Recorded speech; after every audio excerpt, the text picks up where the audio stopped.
Welcome everybody to our virtual panel series. Today's webinar has been brought to you guys by ProSource IT, a South Florida-based IT staffing organization that specializes in niche technical talent solutions for Fortune 500 global companies. My name is John Carsabai, and I'll be your host and moderator for today's webinar.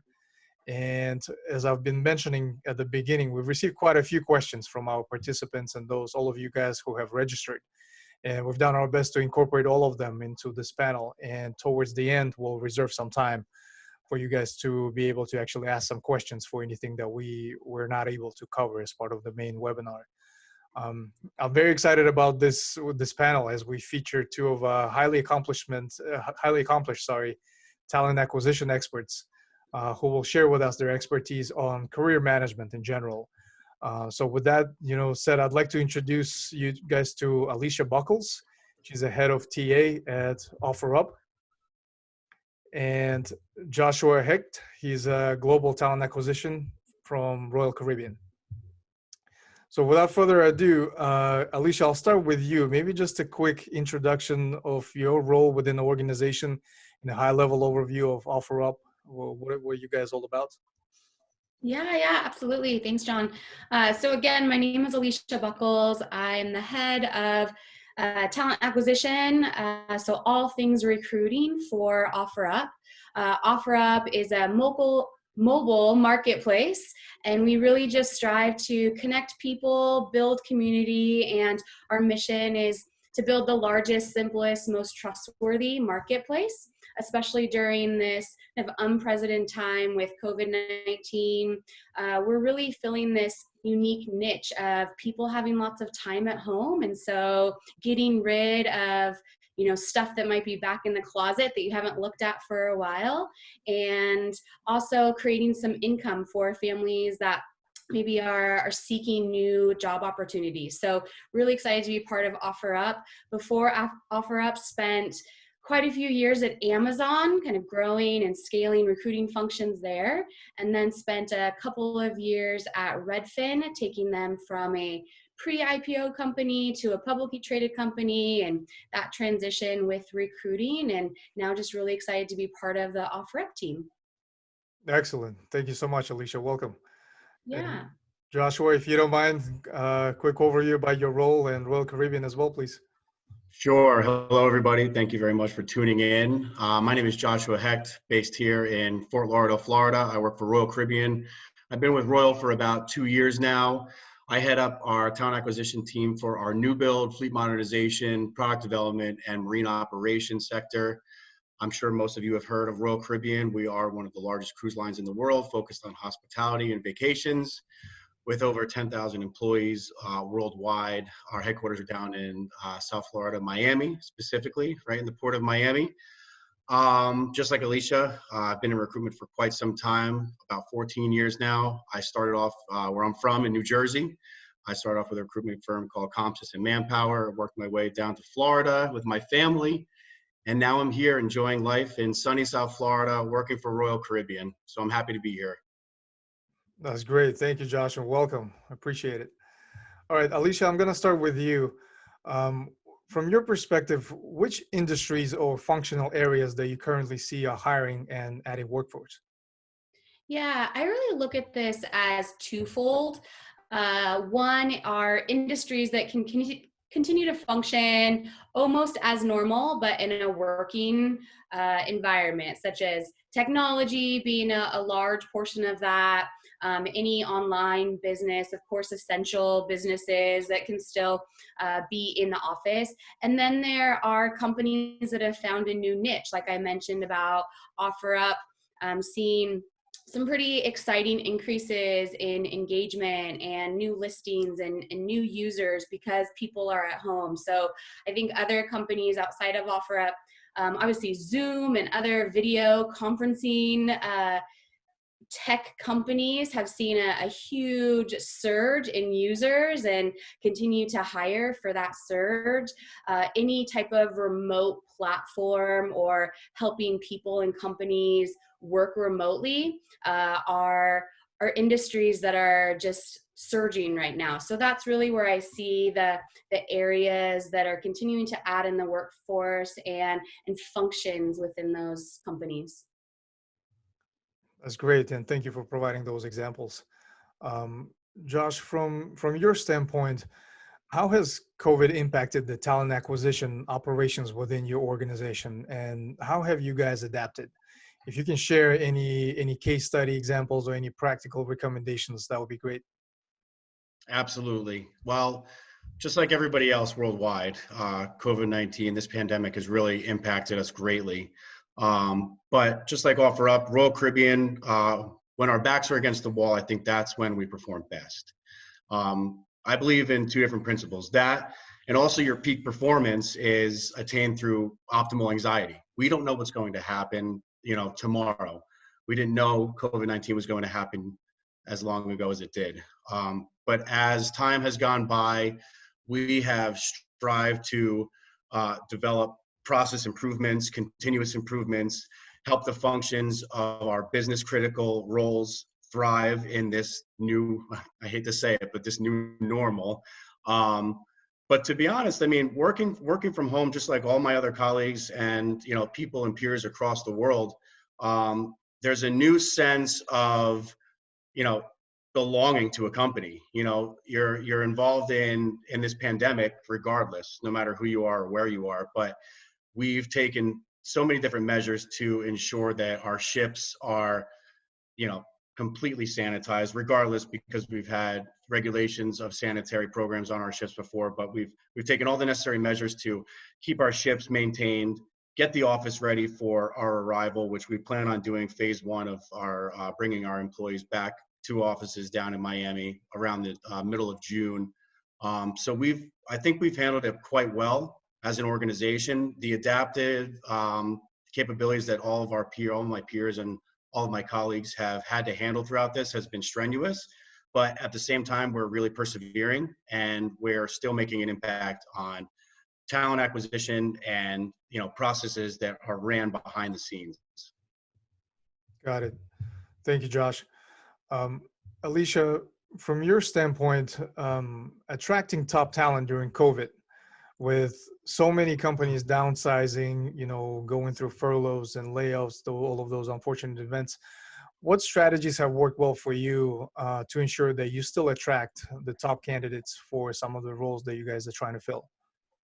Yeah, it's been an interesting kind of flexible, adaptive approach that I think a lot of recruiting teams are taking, where the roles that we're primarily recruiting for, sales, design, product, engineering, those are heavily sought after. And, we have offices in Florida as well as the Seattle area, but so do a lot of big companies. And so they're looking for that same talent. So before COVID-19, it was reaching out to those top candidates and talking about influence and scope and impact that they're going to make, and how we're just building an exciting product and a lot of branding. Whereas today with COVID, and unfortunately a lot of people are out of work right now, there's an abundance at the top of the funnel. And so where the change has been is at the bottom of the funnel.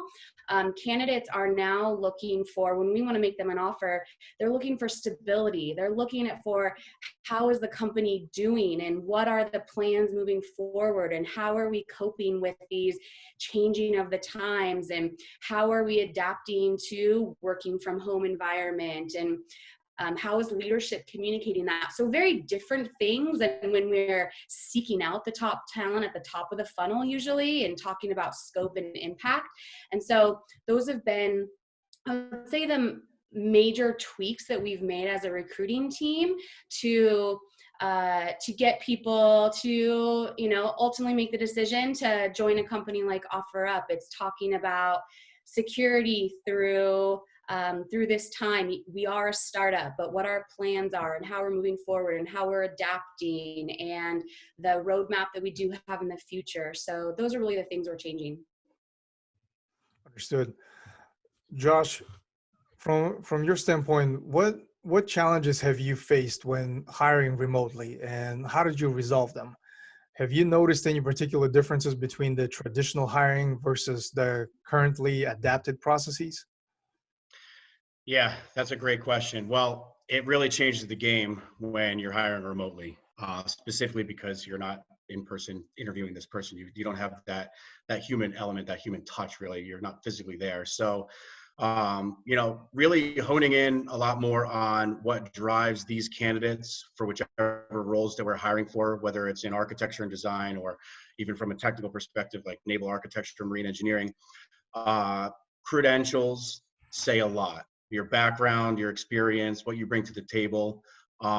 It's still very much a similar hiring process to where we would bring candidates in, have a full out panel interview with them, and then either bring them in for a second or third round, whichever have it, and then ultimately decide if we would like to bring this candidate on. But now it's, how can we really tell if this person or these people, this man or woman, may add any value to our organization without really meeting them? So it's gut instinct for me. And a lot of the hiring managers that I've spoken to, that I've liaised with and talked with, it's also a gut feeling for them. Your gut speaks a lot. When you have a good feeling about a candidate, they interview well, they speak well. We won't necessarily hire anyone specifically just over the phone. I mean, even this panel, just looking at you two and everybody else on the back end looking at us, it shows kind of your character. You know what I mean? Just through a computer screen. This is what we're having to deal with now. So it's impacted us in an indifferent way. Obviously, maybe more on a negative side because we really can't meet the person, but we're still making very influential hires for business critical positions. So this is the difference between what is now and what was a few months ago. Coming into the beginning of 2020. The hiring plan for Royal Caribbean, especially in our new build and fleet modernization department and marine operations, was very extensive. We had 2 different departments that were growing that haven't even been initiated yet. It was basically like Alicia's company, like a startup for 2 new departments. But because we had to take that off the table for now and focus on really business critical roles, the people that we are hiring need to impact us greatly just through a webinar or WebEx. Multiple rounds of interviews must take place. That's also, I feel that way. So are most of my hiring managers. We won't necessarily hire someone just off of one WebEx. So we really want to get as much of that quote unquote human contact, if we will, but without having the actual physical presence of being in one room together. So overall, I think the process hasn't changed much. And it's really impacted us not so negatively, but more positively. Great. Thank you, Josh. Alicia, with so many companies going through downsizing and furloughs, as a talent acquisition expert, and as you lead a group, as you lead your department, your division, how do you ensure that proper staff motivation and productivity at your company still at the levels where, pre-COVID? Just curious to hear some of the strategies that may have worked well for you. Yeah, I think that's a really great question. I think transparency and communication are the most important thing, and that nobody has it figured out, right? Like no one was doing all of this before COVID-19. And if they were, lucky them, but it's few. And so I think our executive team at OfferUp has done a great job of being transparent. It's new territory. So they're asking a lot of questions. They're soliciting a lot of feedback. We have taken a couple of surveys on just getting a pulse check. How are we doing? What are some frustrations? And then communicating what we think about it. They don't necessarily have to wait until there's a solution built, but just communicating to the entire employee base of, here's what we're thinking. Here's the feedback that we've gotten. Like, we're thinking through some options. We're still open to hearing more ideas. I think that makes us feel connected. Then we're not so, distant as a team. Since working from home has been in place for the past few months, we have moved from a monthly all hands to a weekly all hands. And that just speaks to the communication being almost over communicative. And that takes a lot of time to develop an all hands every week for our leadership team, but it's just been really important. And it also engages the new hires. We've hired so many people that have never stepped foot in our office. And so being able to say hello to them, being able to share just kind of how we're doing as a company and what things are coming up in the pipeline, and also just get together and see faces. I think that that's really important. We've also set up, we use Slack for our messaging platform and setting up various channels of a work from home channel and life at OfferUp, because it does look different now that we're all at home, and keeping those active with frustrations, how we get through them, workarounds, some fun, unique solutions that we do in this new environment. And then we also have our community team that where in the office they would set up lunch and learns or different fun activities to bring us together as a community, but they're still doing that abroad. A really simple example, they sent home snack packs to everyone at home. And these are just favorite office snacks that, we've come accustomed to in our kitchen. And I can't tell you how excited I was to get a bag of like goldfish and Oreos. I was like chasing the UPS driver, like as they came down my block. So it's just things like that, hey, we're thinking of you, we're all in this together, like let's work through it.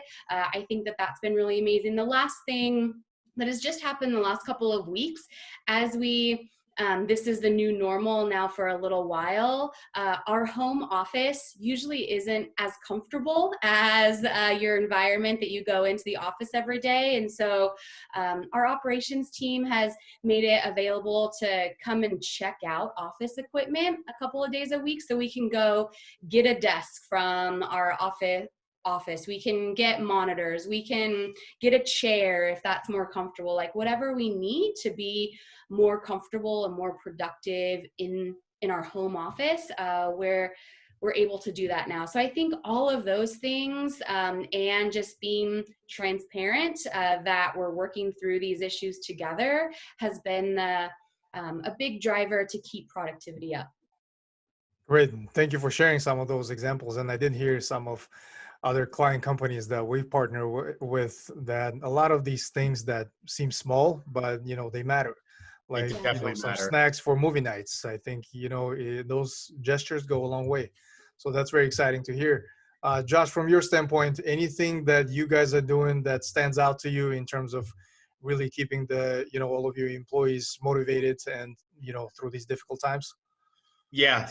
Alicia, just want to start off by saying those are great ideas. Some of those we are doing, but at the capacity that you're doing it, I'm going to bring some ideas to my organization now because of that. But yeah, to speak on that, we've also went from having, more or less monthly meetings for an executive committee standpoint now to more or less weekly meetings. We want to keep our current employees engaged, and we also want to make sure that our furloughed employees understand that even though there is right now a lack of communication because of being furloughed, we still want to keep them engaged as well.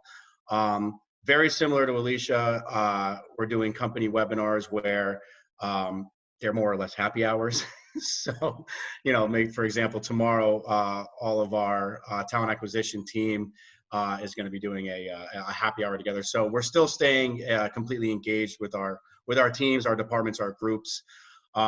We just had a presentation yesterday on LinkedIn Learning from one of our senior managers of marketing. And Alicia, you mentioned the office space. You see my picture in the background. I see your shelf in the background. She was mentioning that, on big executive meetings, you'll see at her place, you'll get to know her dog very well. All right. So just like me, you get to know my cats because they constantly meow. So, but it's things like that add even more of a personal touch to, without even actually being in front of somebody physically.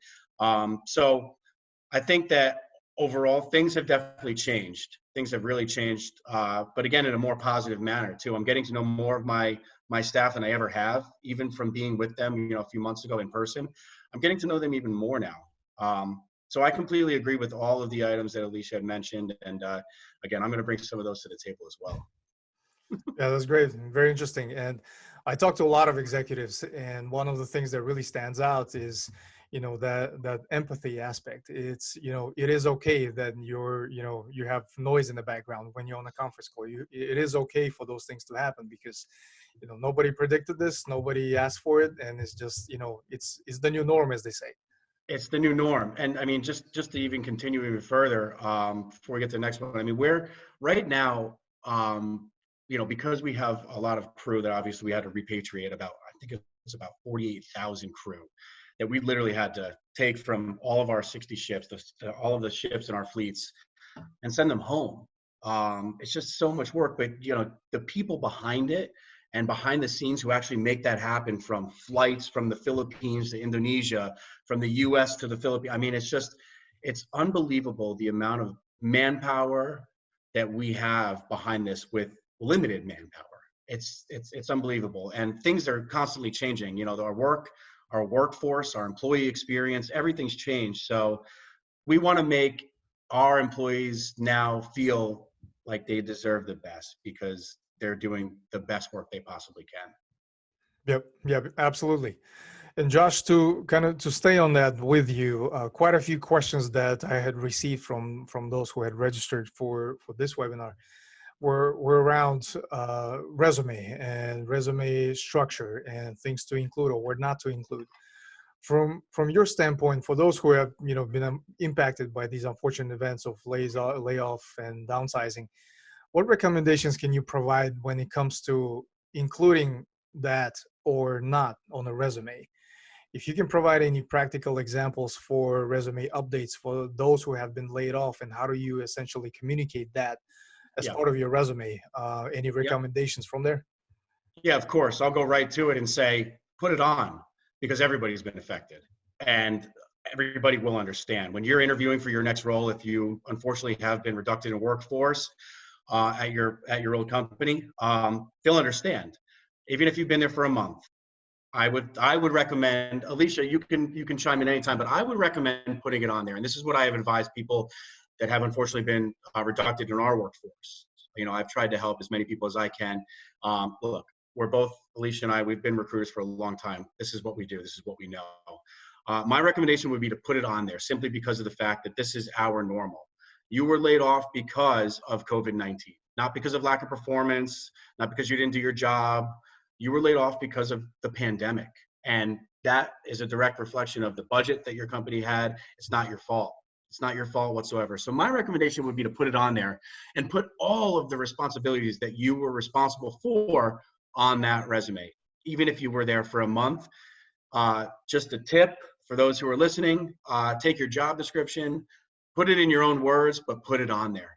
And I think that the next time you're interviewing with a company that's ready to hire, I think that, they'll understand what happened because of the pandemic, and they should understand. So I would suggest to definitely add that job and your responsibilities on there for sure. Great. Thank you, Josh. Alicia, Yeah, if you don't mind chiming in.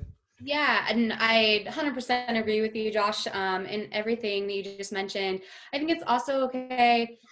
We've taken, or we're wearing more hats than ever, even for people that have been furloughed or laid off. Now they're teaching their kids at home or taking care of other family members. Those have relatable skills that you can put on your resume, especially if their furlough is a long amount of time. I would say if it's over, a few months, you want to start talking about what are you doing during this time, and those can be transferable.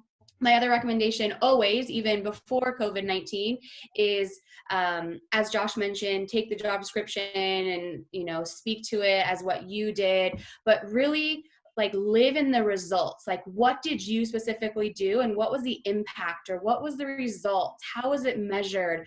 Those things, this day and age, the people that are reviewing resumes, it happens fast. You gotta stand out real fast and use those results and those, what were your drivers and what did you impact those things speak louder than just your day-to-day tasks that are assumed in a role. So I would say really focus, and it's a good time now that we all have this extra time to review your resume and input all of those great results you've done. I completely agree with you, Alicia. And when she speaks about, what you have done, right? Metrics and KPIs, those are super valuable to me and Alicia. When we look at a resume, if I'm trying to find somebody, say in our technical operations team, and we're looking for a project manager, well, if you're a project manager, did you complete a project that was underneath budget, below budget, and how fast did you do it, on time delivery? I mean, those numbers speak volume, all right? And KPIs and metrics are huge. So when you are revamping your resume and looking at your resume and redoing it however you need to, numbers speak very loudly to hiring managers. They want to see numbers, not just mundane copy and paste what you've done from the job description. It's just numbers speak massive amounts of volume to us.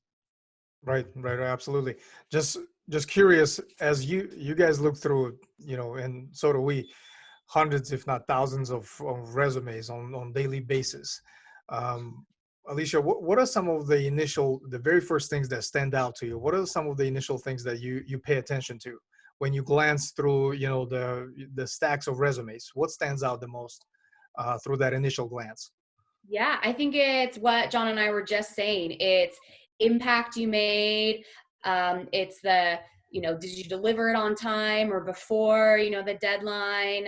It's those results. I always call, and I talk to when I give interview trainings for hiring managers and how to look at resumes. That's like the good stuff, the results. And so we tend to go to the good stuff first in resumes. And so that's what I'm looking for. I'm looking for, what did you save, create, implement, drive, lead in your role? I couldn't agree more. This is my absolute favorite subject to talk about, and I couldn't agree with Alicia more. I want to see the good stuff. Of course, I'll glance, and look, I'm going to be completely transparent with you guys and everybody online. We don't necessarily read line by line every single line on your resume. It's just there's too many that come in, and we're trying to fill these positions way too quick. Yep. So I want to get to the good stuff. I look at the summary. I look at where you're located. Hopefully you're local, but I look at the summary, but then I look at the core, the meat and potatoes of your function, of your job. What did you do? What did you accomplish? And numbers, again, speak volumes. Your education, make sure you put it on there. And also, your back-end IT computer skills add a lot of value too. And of course, for specific reasons, but again, it's just these metrics and KPIs. How did you help that company either grow, save money, complete a project on time, on budget, on delivery? That's what we look for.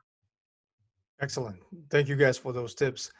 To switch gears a little bit, talk about the actual interview process or interviewing remotely. Alicia, from your standpoint, what practical recommendations can you share that have proven to be effective for OfferUp? I know we've been partnering with you guys for quite some time. We also do a lot of remote interviews, and that's here to stay. And it's been like this. Just curious from your standpoint that anything that helps to make the interviews more efficient. Would love to hear your opinion on that. Yeah, I think overall, it's like, let's not overcomplicate things. Like being remote, yes, we're using now technology and video conferencing, and we're in like different environments, but like, let's remember the basics, right? So from a company standpoint, a really big saver for us is when we are setting up these remote interviews, the calendar invites, we include the candidate's phone number. Like if all else fails, if our video conferencing goes down, you just call the person, right? Like, I think at first when we were experiencing some glitches, like we were working so hard and we spend the first 15 minutes of an interview to get a new instance created and making sure that the video connection works. Like, just call them. Just pick up the phone and call that person. So I think from a company standpoint, it's like, just stay simple. From a candidate experience, I think there are a couple of basic things that we can do to make it the best experience possible. One of them is to test drive that video conference before your interview time. So if it is Zoom, go into that Zoom meeting first and see what you look like and what your background looks like. I think that while we are remote and it's usually in people's homes, to remember that it is an interview. And so just like what you would do for an in-person interview, you know, dress the part and have a clean background and have some quiet time, have a room that you can shut the door to, that you're not going to get any interruptions, make eye contact. You know, I have multiple screens here at my desk, and if I'm looking at my notes over here, that's not great. You would never do that in a live interview. And so I think, you know, treat it just as you would an in-person face-to-face interview, make introductions, you know, say thank you, dress the part, and ask if you need a break for something that we've noticed.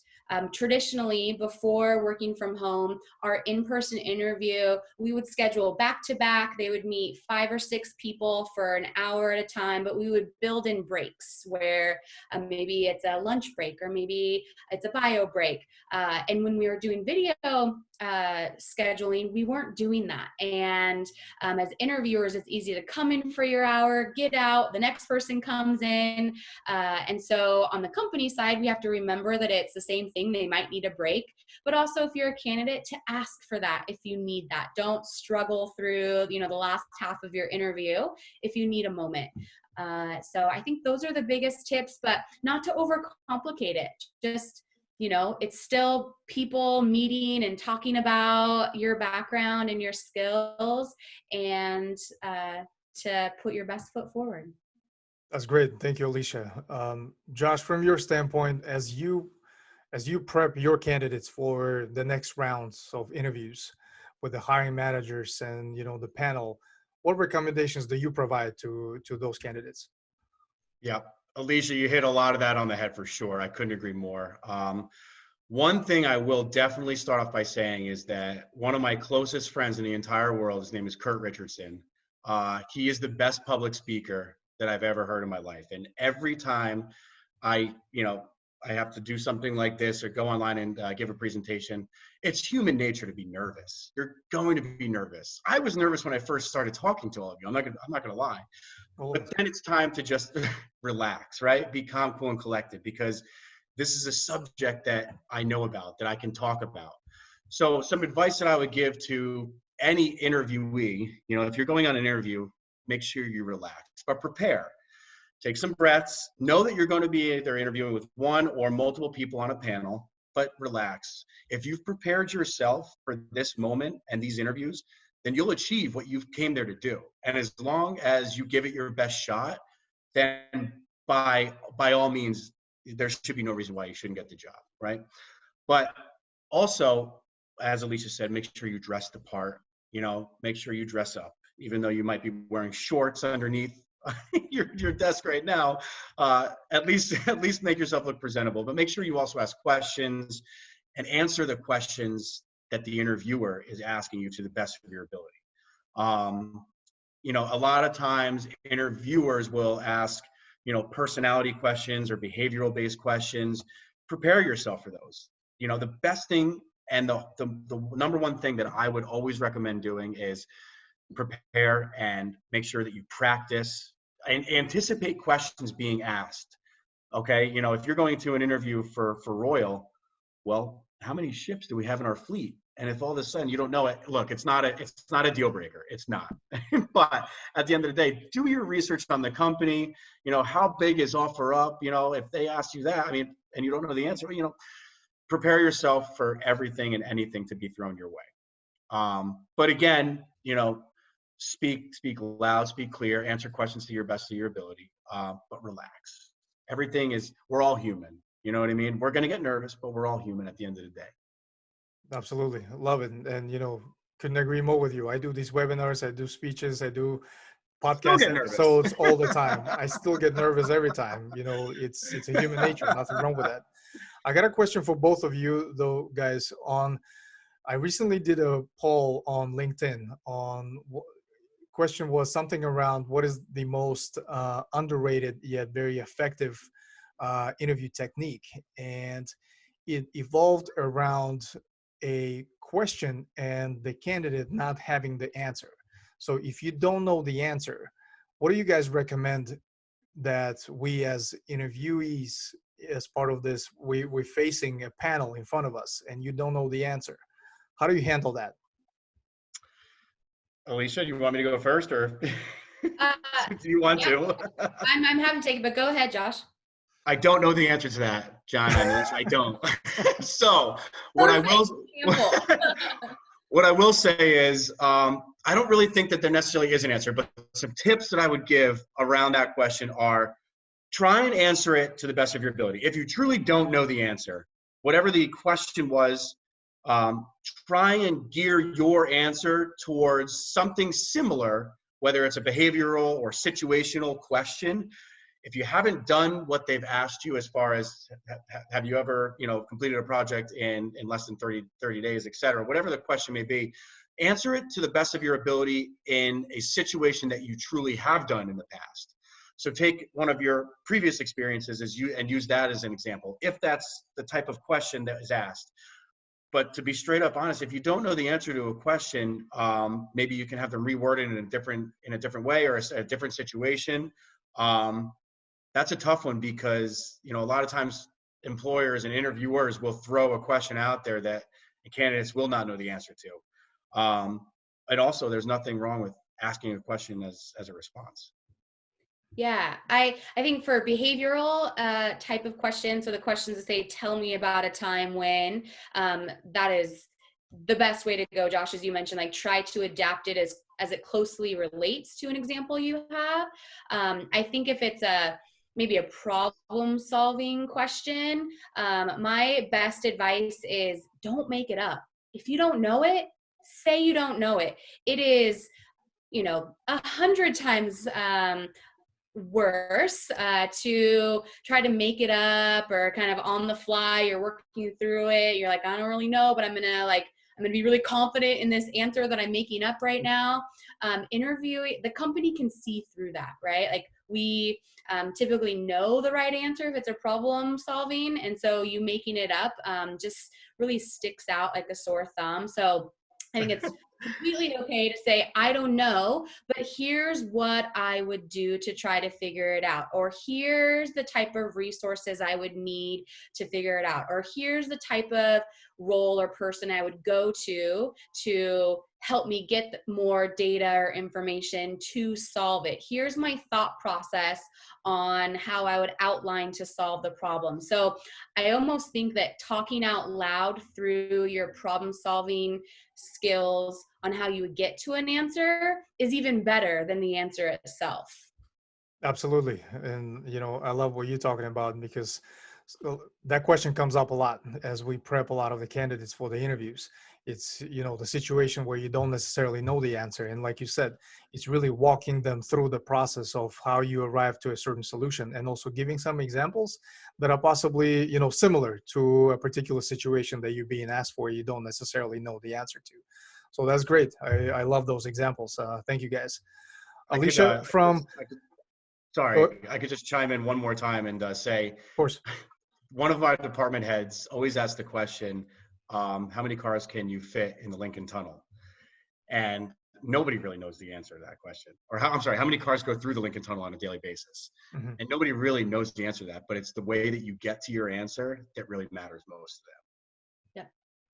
That's a good example. I have to, I'll make a note of that for any of the candidates that will be interviewing at Royal. How did you get to that answer? Yeah, absolutely.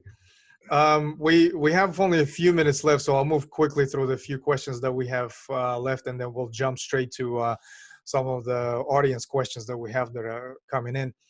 Alicia, from employee experience during the remote onboarding process, which, I would imagine is completely different. How do you ensure that proper onboarding and that new employee experience is still in place for those candidates who do start during these times when they cannot be physically in the office? Yeah, first off, I think we're trying new things all the time. I think something that really cool that happened early on that even started in the interview process is one of the recruiting coordinators on my team just thought, hey, I know that our CEO did these videos of an office tour. What if I sent those to every candidate that would normally come on site for an interview, just so they can get the feel of our office? We started doing that and we've received great feedback. We send those videos again on their first day of employment, because for so many people, they've never set foot in our office to interview or to work. And so I think it's just being kind of scrappy and grassroots on how we can have them feel as one. I think the weekly all hands that we do now and introduce the new hires is a great way to get familiar with them. They get familiar with us and the executive team. And the things I already mentioned on where we get snack packs from the office. We have remote lunch and learns where maybe, OfferUp will send out a gift card so everyone orders lunch and we get together and have trivia or whatever, or lunch and learn. So I think those are things that are important to build that community remotely. Slack has been, I think OfferUp uses Slack,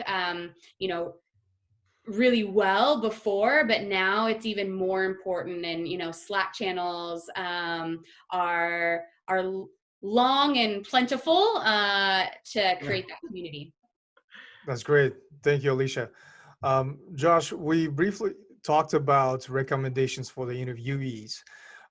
To kind of switch the table a little bit, when it comes to hiring manager feedback, as you work with the hiring managers at Royal, what recommendations or advice do you provide to them when it comes to interview prep, facilitation, and completion? Because a lot of times we see, some, not the most positive experiences by the candidates who had gone through the interviews that were not well prepared for from the hiring manager perspective.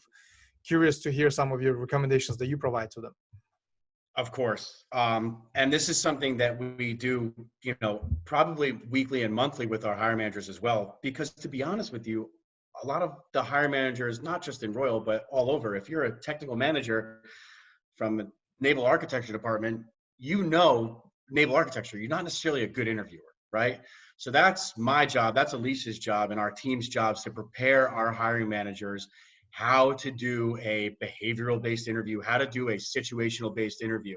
Because these interviewers, these hiring managers, they think that, okay, tell me how you built a ship, from our perspective, but they think technically. They don't necessarily think from a behavioral perspective. So, of course, giving them kind of a guide sheet and a list of, whether it's behavioral, situational, or the actions taken behind it.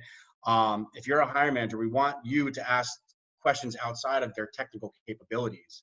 Personal questions, as far as, outside of, if you're a project manager, tell me about the projects that you've worked on. Asking the right questions from both ends, technically, situationally, behaviorally, are extremely important. So we try and prepare our hiring managers as much as possible when it comes to talking to an interviewee about the company, about, getting a little personal with them, because if they're going to be hiring them, they're going to be working for them. So, and they're going to be working with them. So I think it's that personal flavor behind the questions that adds a lot more value for the interview experience and the future employee experience. Because again, a lot of these hiring managers just simply don't know how to really interview. So we prepare guide sheets, guidelines for them to follow, questions for them to ask outside of technically what they would normally ask. We make sure that they have, the right setup, the right documents in front of them to prepare for prior to the interview happening. So this way they ask the right questions on the interview and during the interview. Right. Thank you, Josh. Alicia, from your standpoint, what tools or strategies or partners have been of valuable asset to you guys as an organization when it comes to pre-screening, selecting, and interviewing great candidates? If you could provide any examples of what worked well for you guys, that would be helpful. Yeah, we were fortunate enough to already be implementing HackerRank, which is a technical assessment tool. So we were doing that before kind of COVID-19 happened. It has been a really great addition to kind of the bag of platforms and tools that we have for recruiting.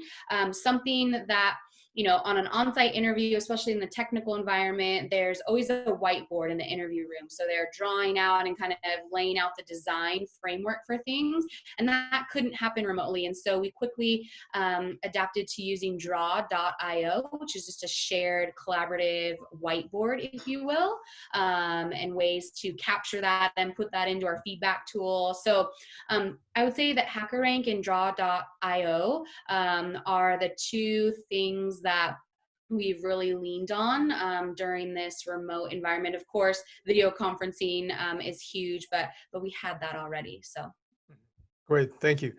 And Josh, from your standpoint, kind of last question, which tools or strategies do you recommend to job seekers when it comes to effective job search? Anything that's non-traditional that, you know, you usually talk to some of the people that are close to you, and in any practical recommendations to improve the search Sure. results? Yeah, absolutely. Yeah, during these tough times and during the pandemic, it makes it even harder because, you know, now unfortunately there's been so many layoffs all over the world. And everybody's fighting for, you know, the same job essentially. So really, some advice that I would give on this is first, think about now, since you have the time to do so. What is it that you really, really want to do in your next move, in your next career move, whatever it may be? Because you may have been in a job where you may have liked it, but did you see upward mobility? Was there growth potential? Did you like the benefits? I mean, were you doing what you really wanted to do? If you've been laid off, now is really the time to think about what you want to pursue next.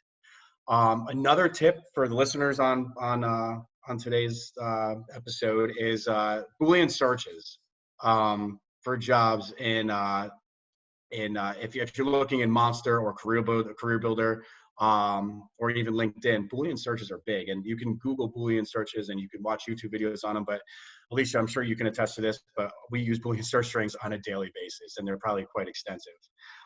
Setting up search alerts. So if you're looking for a project manager position or naval architect or marine engineer, setting up search alerts from Indeed or Monster or Career Builder, that's a great tactic to get new alerts, you know, maybe weekly or even daily on new jobs posted. Connecting with people on LinkedIn, C-level people, high level people, VPs, directors, et cetera, in a company that you are looking to move to, or looking to grow within, or looking to, you know, potentially, you know, send your resume to. If they accept your connection, or send them a personalized message, get your point across to them, of course. But I think those are some of the best tactics that I would say if you're now searching. Oh, John, you're on. Sorry. All right. Apologies. Thank you, Josh. Those are definitely, you know, very practical and, you know, very good advice and recommendations. I'm going to jump to some of the questions that we had received from the participants. Alicia, this one's for you. Hey guys, thank you so much for organizing this. Big question with today's market. I can see OfferUp is hiring a lot, and they're an average of 200 applications per job offer if the LinkedIn statistics are accurate. How can we differentiate our application for at least to be seen among the applications that you receive? Yeah, great question. This kind of jumps back to the beginning of this episode of making your resume stick out by, you know, what did you do, impact, saved, drove, making all of those your buzzwords or keywords of your resume. And so making that a really strong case for yourself. I would also say filling out the application completely. I can't tell you how many times when you're directly applying to a role and you put for questions, NA or not sure yet, like I tend to already want to just click next, right? Like questions are there for a reason. And when we do have an abundance of applicants, you want to make sure that you're putting your best foot forward, and you would never not answer something in an interview. And so to really look at it as the first step of your interview and to answer those questions. And if you haven't thought about those questions, to think about it before you hit apply is really valuable. Great. Thank you, Alicia. Another question that came in, and Josh, I'll let you take this one. Do you recommend folks that were furloughed or laid off to brush up on their skills, certifications, and so forth? Anything specific that you recommend them do during this period? Yeah, that's a great question. I would recommend doing what you think is right for yourself and doing what you think will help you advance.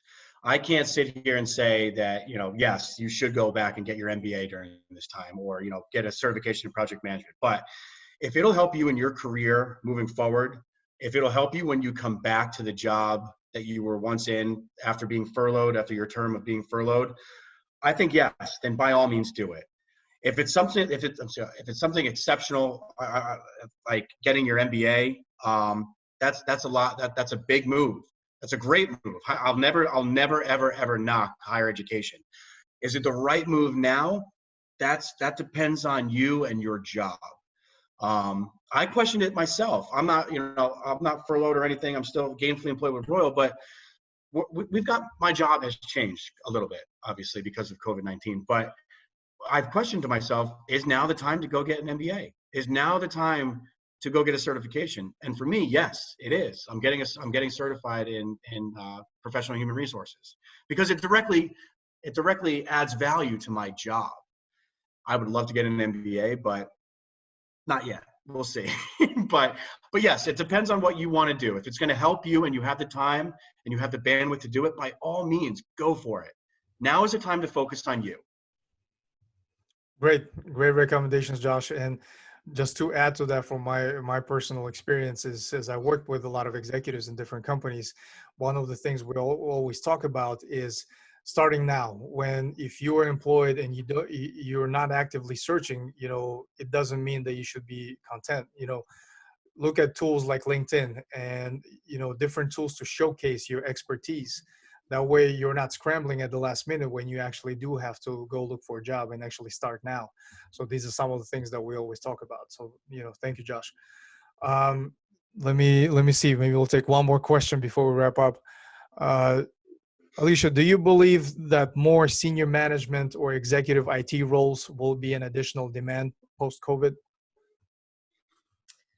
Gosh, I don't know if there's like a straightforward answer of yes or no. I think there will be a good amount of companies that, maybe working from home, they never would have thought they were going to do it. But now as a company, when they were forced to, it was, COVID-19 was a forcing function. Now they realize they can, and maybe a company is more productive now and saving money on office space, all those things.